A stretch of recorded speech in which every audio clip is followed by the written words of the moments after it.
Today's vintage advice comes from Miss Manner's Guide to Excruciatingly Correct Behavior. Today's theme is presents. No presents. Dear Miss Manners, I'm about to go into retirement and wish to stop sending gifts due to insufficient retirement income. I'm a godmother to 2 girls in the same family and wish to stop sending birthday and Christmas gifts after both girls pass age 21.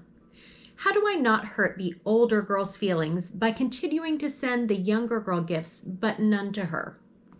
Well, gentle reader, by explaining the situation to her. If her feelings are hurt by the fact that your income is insufficient, then this girl's godmother has neglected her spiritual education. On unwanted presents. Dear Miss Manners, what could be done with holiday and birthday gifts that are of no value or use to the receiver? I have in possession several gifts that I cannot use. Several years ago, I read that it's only proper to give unworthy gifts to charity for resale, but with garage sales so popular, I'd give it a try myself. Well, gentle reader, properly speaking, there is no such thing as an unworthy present, so you may dismiss what you read about disposing of them. The minimum use that a present has, no matter how dreadful an object it is to please the giver with the mistaken notion that you appreciate it. If you are clever, you may keep this misconception alive through your thanks, while quietly ridding yourself of the offensive object by returning it to the store whence it came, selling it, or giving it away. The only thing to make sure of while doing any of these things is that the person who gave the present is unaware of this transaction. Do not have him at your garage sale. On price tags.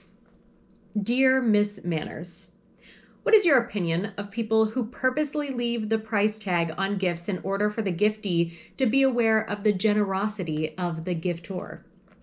Gentle reader, that the least they can do is to scream as the person is opening the present, lean over, and pull the price tag off, drop it into a nearby ashtray where it can be left to be examined at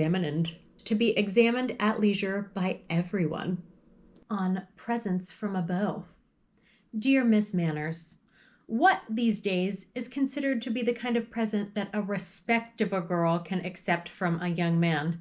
In my day, it was only candy, flowers, or books, but I suppose that has changed. Is it all right now for a young woman like my daughter to accept expensive presents when she is not engaged? What about clothing? Should that only be after an engagement? Well, gentle reader, whenever Miss Manners hears the phrases "these days" and "in my day," she knows there is trouble. You and your daughter are squared off across the generations, you standing tight-lipped, trying to hold your ground, while she taunts you with the passage of time. Oh dear. What is all this over? A fur coat? A condominium? A gold compact? No, it's probably over a digital watch. That is what has changed these days. The old rule is that a lady never accepts anything personal or expensive from a gentleman to whom she is not engaged. In other words, anything that she can't give back, either because it would be embarrassing to remove it or because she couldn't bear to part with it, should not be accepted. A lady who is engaged may accept expensive presents from her fiancé, but not ones that suggest he is supporting her. So, for example, a diamond necklace is now acceptable, but a utilitarian object such as a sweater is not. These rules still apply, although Miss Manners feels obliged to mention that they were not always strictly obeyed. Another thing that has not changed is what a lady who accepts these expensive presents from a gentleman is expected to do in return. On price tags. Dear Miss Manners, I have been corresponding recently with a young lady who attends the same university as I. For my birthday, she was kind enough to send me an amusing card. Therefore, as her birthday approached, I naturally attempted to reciprocate. Unable to locate a suitable card, I wandered into a bookstore. I chanced upon a remaindered copy of a recent critically acclaimed novel, and I soon found myself outside the bookstore, having purchased a cloth-bound book and intending to present it in lieu of a greeting card. Should I forget to remove the price tag from the book? Clearly, I do not wish for her to think I am so boorish as to not know that one removes all indications of a price from a gift before presenting it. In addition, I have a natural desire to not appear miserly. I fear, however, that it would appear gauche to present a gift which seems so much more considerable than a mere greeting card. I am also somewhat fearful, owing to the shortness of our acquaintance, of appearing to place more weight on our acquaintance than she does. My mother taught me that one always attempts to make gifts one gives to friends of equal worth with the gifts given one. Due to the circumstances under which the book was purchased, however, the two presents, the greeting card and the book, are in fact of comparable value. I can think of no graceful way of informing her of this, save by forgetting to remove either the price tag or the sales slip. Well, gentle reader, have no fear. Miss Manners always thinks of graceful ways of doing disgraceful things. In this case, she is particularly happy to be of help, as you have learned the basic lessons so well at your mother's knee. Although no nice person ever indicates or acknowledges what a present received or given is worth materially, it is polite to keep exchanges even and not embarrass people by upping the ante. Most children would tax their poor mothers with the inherent contradiction in this lesson, but that is because the young think that life should be logical. Do not leave the price tag on your book or the sales slip inside. Instead, write a short note with the present saying, "I hope you didn't read this when it came out. I am a habitua of remainder bookstores, and when I saw this, I thought you might like it." On plastic covers. Dear Miss Manners, would you please tell me the proper way to give sheets as presents? I often give sets of sheets as wedding presents or for housewarmings, and I never know if I should remove the plastic cover and the pictured enclosures.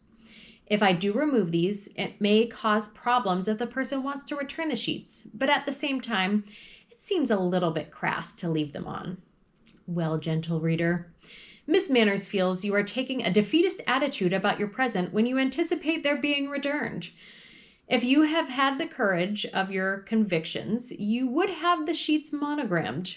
However, that was not your question, was it? As long as the price tag is removed, Miss Manners does not see what is crass about leaving on the plastic covering. As for the pictures, it seems unnecessary, as most people can figure out on their own how sheets work. On forgotten presents. Dear Miss Manners, I brought 2 nice gifts from Europe, value about $30, for a friend who house sat for us in our absence. My return and presentation of the gifts coincided with her decision to move to another city. She left them on our living room coffee table. Even though she visited the house 4 more times, the largest items remained in place where she left them, and she never said a word. She has now moved away. I don't really feel like storing them for her until she remembers them a year or so from now, if she does. Dear gentle reader, perhaps your house sitter has come to feel that your house is a second home for her. This sentiment should be discouraged. As you are not obligated to give the same present more than once to the same person, you might present them to someone else and cultivate a confused look in case she ever asks you for them again. On personal presents. Dear Miss Manners, I often perceive in your guidelines unresolved and potentially explosive issues that have been swept under the rug by today's gentry or paraded in the guise of etiquette. Trusting your expertise to be upright and right on at the same time, I direct my question to you. I will know by your response whether I am to be considered militantly feminist, outrageously gauche, or simply inexperienced if I carry out my plan. Mother always warned me that gifts bestowed by a beau should never refer to the bedroom or related activities thereof. This includes such articles as negligees, lingerie, bathrobes. By the same token, I have found a lovely satin bathrobe/smoking jacket, which I would like to give to my beloved. My dilemma is, would I be flagrantly ignoring a hard and fast rule, or am I wandering onto the rocky road of a changing social morals? Dear gentle reader, Miss Manners never, ever sweeps dirt under the rug. She prefers to gather it up and plant flowers in it. In your case, no such effort is necessary. This is one of these rare occasions in which tradition, conscience, and a personal preference all agree.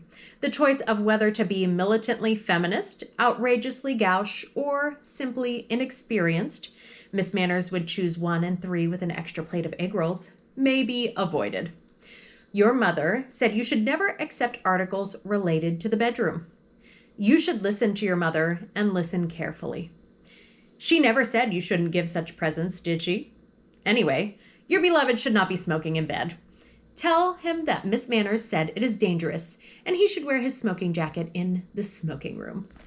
Well, what do you think? Give us your opinion and your advice in the comments, and we'll see you next time.